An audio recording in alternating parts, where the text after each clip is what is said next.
Assalamualaikum warahmatullahi wabarakatuh. Alhamdulillahirrabbilalamin. Wabihi nasta'in ala umuri dunya waddin. Wassalatu wassalamu ala asyrafil anbiya'i wal mursalin Sayyidina wa maulana Muhammadin wa ala alihi wa sahbihi ajmain, amma ba'd. Yang kami hormati Bapak Nurul Haq LC MPDI selaku dosen pengampu mata kuliah hadis tarbawi dan teman-teman yang saya sayangi. Di sini kami akan memaparkan sedikit materi tentang tujuan pendidikan Islam dan dasar pendidikan Islam. Sebelumnya saya akan memperkenalkan dulu anggota dari kelompok 2. Yang pertama ada Mufliyatul Aulia dengan NIM 2220059. Selanjutnya Fatati Alfinuriani dengan NIM 2220060. Kemudian ada Nevita Zilvinadia dengan NIM 220061 dan terakhir saya sendiri, Dewi Asia, dengan NIM 2220062. Baik, selanjutnya saya akan membacakan sedikit materi mengenai tujuan pendidikan Islam. Yang pertama, tujuan pendidikan Islam. Tujuan pendidikan Islam merupakan poin yang sangat penting. Artinya, setiap urusan itu harus berorientasi pada tujuan.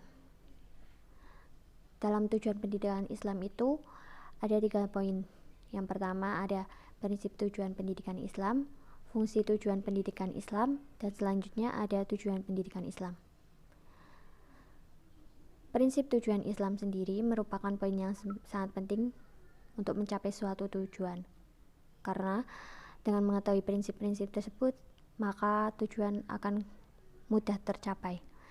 Prinsip-prinsip tersebut diantaranya yaitu pertama ada prinsip universal.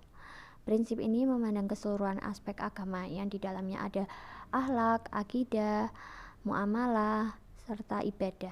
Kemudian ada juga aspek manusia yang di dalamnya ada jasmani, rohani, dan nafsani. Kemudian selanjutnya ada prinsip keseimbangan dan kesederhanaan.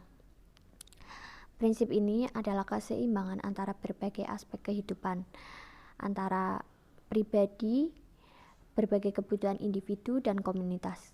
Kemudian prinsip kejelasan. Prinsip yang di dalamnya terdapat ajaran dan hukum yang memberi kejelasan tentang kejiwaan manusia. Kemudian prinsip realistik dan dapat dilaksanakan. Kemudian prinsip perubahan yang diinginkan. Prinsip perubahan struktur diri manusia yang meliputi jasmania, rohania, serta perubahan kondisi psikologis. Kemudian yang terakhir ada prinsip dinamis dalam menerima perubahan dan perkembangan yang terjadi. Sekian dari saya, selanjutnya akan dilanjutkan oleh Mbak Mufliyatul Aulia. Kepadanya saya persilakan. Selanjutnya ada fungsi tujuan pendidikan. Ahmad Demarimba menyebutkan ada 4 fungsi tujuan pendidikan. Yang pertama, tujuan berfungsi mengakhiri usaha. Suatu usaha tidak mempunyai tujuan tidaklah mempunyai arti apa-apa. Suatu usaha baru berakhir kalau tujuan akhir telah tercapai. Yang kedua, tujuan berfungsi mengarahkan usaha. Tanpa adanya antisipasi kepada tujuan, penyelewangan akan banyak terjadi dan kegiatan yang dilakukan tidak akan berjalan secara efisien. Yang ketiga, tujuan berfungsi sebagai titik pangkal untuk mencapai tujuan-tujuan yang lain. Yang terakhir, tujuan memberi nilai atau sifat pada usaha itu. Ada usaha-usaha yang tujuannya lebih luhur, lebih mulia, lebih luas dari usaha-usaha yang lainnya. Terus ada tujuan pendidikan Islam. Tujuan pendidikan Islam merupakan kristalisasi nilai-nilai ideal Islam yang diwujudkan dalam pribadi anak didik. Dan berikut ini beberapa pendapat para tokoh mengenai tujuan pendidikan Islam. Yang pertama, menurut Profesor Dr. Muhammad Atiyah Al-Abarosi menyimpulkan bahwa ada 5 tujuan pendidikan, yaitu sebagai berikut. Yang pertama, untuk membantu pembentukan akhlak yang mulia, persiapan kehidupan di dunia dan akhirat, persiapan mencari rezeki, dan pemeliharaan segi-segi kemanfaatan. Yang keempat, menumbuhkan scientific spirit pada pelajar dan memuaskan keingintahuan dalam mengkaji ilmu. Dan yang terakhir, menyiapkan peserta didik dari segi profesional. Yang kedua, menurut pendapat Ahmad Tafsir, yang menjadi tujuan umum pendidikan ada dua, yaitu mampu hidup tenang dan produktif. Kedua hal ini kemudian dirinci menjadi tiga, yaitu berbadan sehat dan kuat, berotak cerdas dan pandai, dan yang terakhir, memiliki iman yang kuat. Dari ketiga hal, Ahmad Tafsir merincinya menjadi tujuan khusus, yaitu berdisiplin tinggi, jujur, kreatif, ulet, berdaya saing tinggi, mampu hidup berdampingan dengan orang lain, demokratis, menghargai waktu, dan mampu mengendalikan diri. Menurut Muhaimin, secara umum, pendidikan agama Islam bertujuan untuk meningkatkan keimanan, pemahaman, penghayatan, dan pengalaman peserta didik tentang agama Islam, sehingga menjadi manusia muslim yang beriman dan bertakwa kepada Allah, serta berakhlak mulia dalam kehidupan pribadi, bermasyarakat, berbangsa, dan bernegara.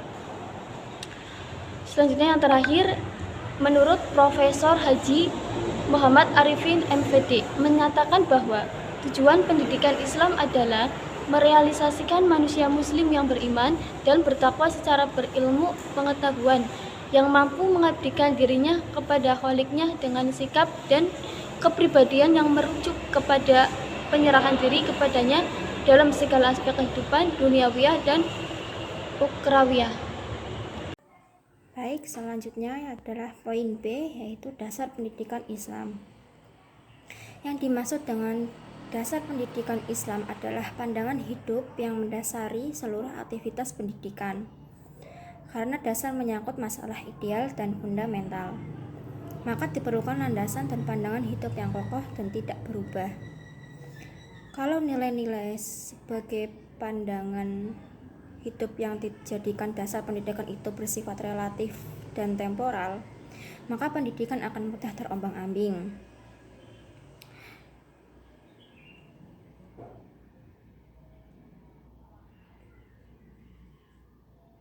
Adapun dasar pendidikan Islam yang dapat diketahui dari firman Allah yang artinya, hai orang-orang yang beriman, taatilah Allah dan taatilah Rasul dan ulil amri di antara kamu. Kemudian jika kamu berlainan pendapat tentang sesuatu, maka kembalikanlah ia kepada Allah dan Rasul, jika kamu benar-benar mengimani Allah dan hari kemudian.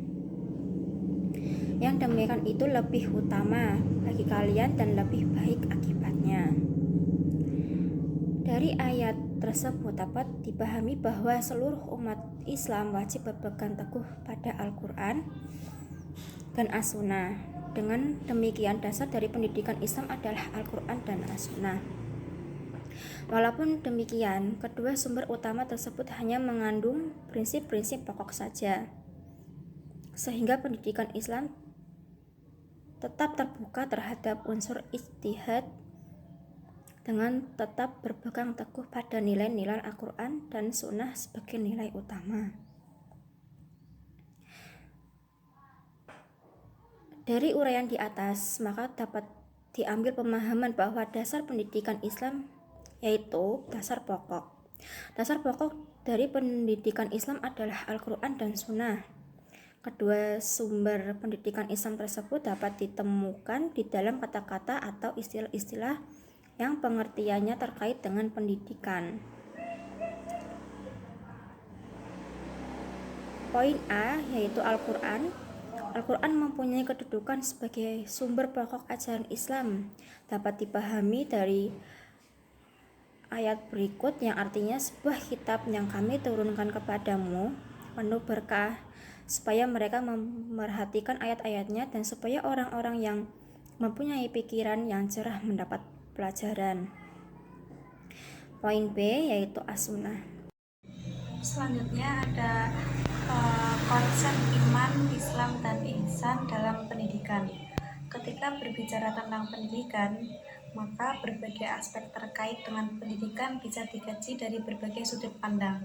Pada hakikatnya, pendidikan terkait dengan kehidupan manusia karena manusia selain sebagai subjek pendidikan juga termasuk objek pendidikan.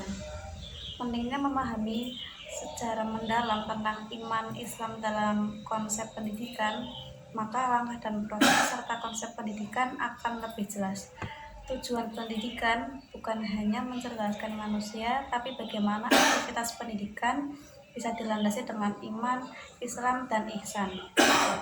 Kata iman secara bahasa adalah pengakuan atau kebenaran pengikraran dalam hati yang mencakup dua hal, yaitu konsep iman, Islam, dan Islam mempunyai keterkaitan antara ketiga konsep tersebut, yaitu meyakini apapun yang berhubungan dengan nilai-nilai tauhid, percaya terhadap rukun iman, sehingga menimbulkan ketenangan, kedamaian, dan keselamatan dengan menjalankan rukun Islam. Ketika iman dan Islamnya kokoh, maka akan terbentuk akhlakul karimah dan beribadah dengan sungguh-sungguh. Karena apapun yang dilakukan Allah Maha melihat, dan salah satu ibadahnya yaitu proses pendidikan. Dalam proses pendidikan di tingkat perguruan tinggi bukan hanya pendidikan bersifat teoritis semata, melainkan mengintegrasikan antara pengetahuan, sikap, dan keterampilan. Dari integrasi tersebut jelas bahwa kemampuan pengetahuan berasal dari pekerjaan hati, sikap baik muncul karena peserta didik dapat mendapatkan ketenangan, keselamatan, meninggalkan kebodohan kepada kecerdasan. Adapun dari proses ini, maka akan muncul tanggung jawab akan segala konsekuensi sebagai makhluk yang berkomitmen kepada dirinya untuk menjadi insan yang berkualitas melalui proses pendidikan. Kesimpulan pada presentasi kali ini, dari uraian di atas, maka dapat ditarik kesimpulan bahwa pendidikan Islam adalah pandangan hidup yang mendasari seluruh aktivitas pendidikan Islam. Para ahli pendidikan Islam sepakat bahwa yang menjadi dasar dalam pendidikan Islam adalah Al-Quran, As-Sunnah, ijtihad dari para ulama. Sedangkan tujuan dari pendidikan Islam secara garis besar dapat disimpulkan bahwa tujuan pendidikan Islam adalah membentuk seorang muslim sempurna yang berkepribadian mulia, sehat jasmani dan rohani, cerdas serta pandai, dan bertakwa kepada Allah. Kiranya itu saja dari kelompok 2, kurang lebihnya mohon maaf. Wassalamualaikum warahmatullahi wabarakatuh.